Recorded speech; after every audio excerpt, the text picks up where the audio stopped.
We're back. It's sunny today. It's a beautiful day in the neighborhood. It's cold. We got dusting and snow, but it's a beautiful day. So nice to have. We're here today to chat about how do you vet an agent and decide who you want to work with, whether you're listing or buying. And I think in Oregon, there's thousands of agents. In Multnomah County, even there's thousands of agents. So there's like 7,000 agents. You want to Portland alone. try and hone that 7,000 down to somebody that you know you're going to work well with. And we wanted to just chat with you about some different things that you can do to evaluate an agent and decide what the best route is for yourself. Yeah, totally. I'm going to start it off, sis? Yeah. Okay. So most people ask their friends, of course. Yes. Because someone they know. Exactly. So a lot of the clients that we get are from referrals, and a lot of people that vet me are people that were recommended by someone else. Yep. So that's obviously a great place to start. Yep. And then once you're interviewing them, you want to ask them certain questions. You do. Yeah. Number one, production.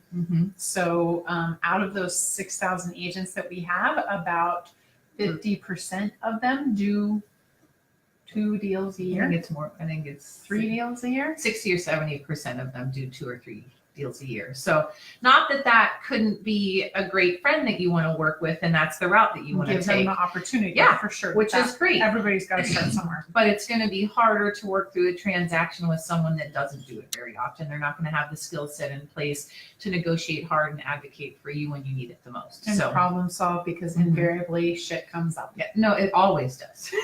Yep. Every transaction, there will be some different conflict that you have to work through, and doing that all the time gives you better practice at it and a better way to approach it. Yep.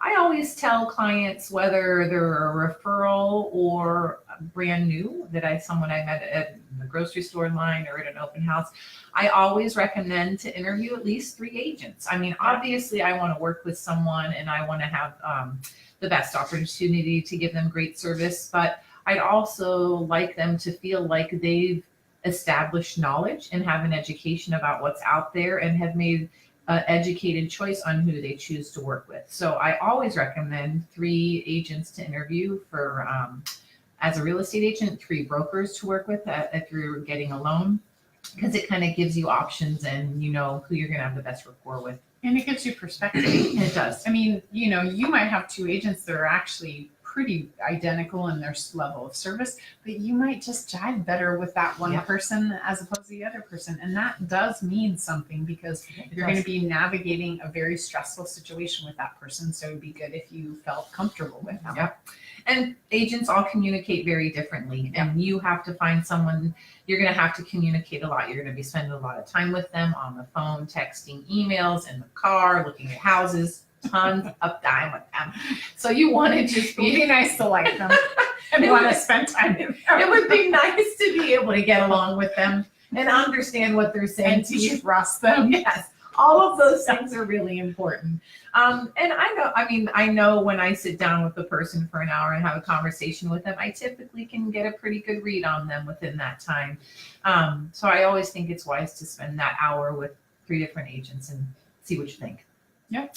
And then, I highly recommend doing your research. Go on Zillow, go on their webpage, go on Trulia, go on Instagram, read their reviews, see where their sales have been, what is their average price that they've sold in, what are the neighborhoods that they've sold in. All of that's public information. You can find that out on our website with our reviews. You can find that out on Zillow really easily.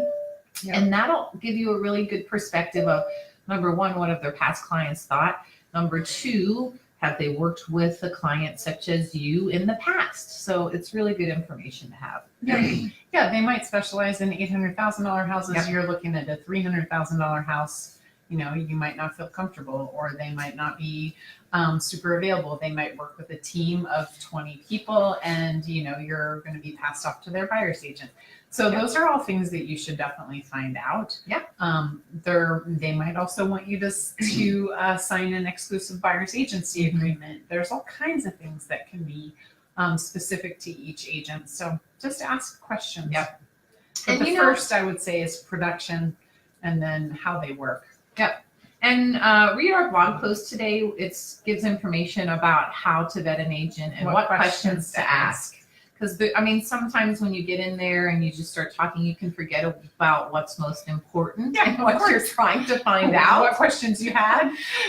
And so asking those questions and getting the information you need will steer you on the right course. And of course, we're always here to help you. We are. Yeah. We would love to be your agents.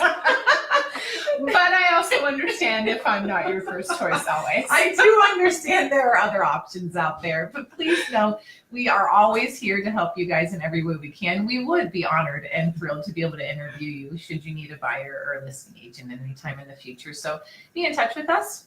Yep. Keep the line of communication open. Heather at parisgrouprealty.com. I hope you guys have a great afternoon. Stay warm out there. Yes. Take care.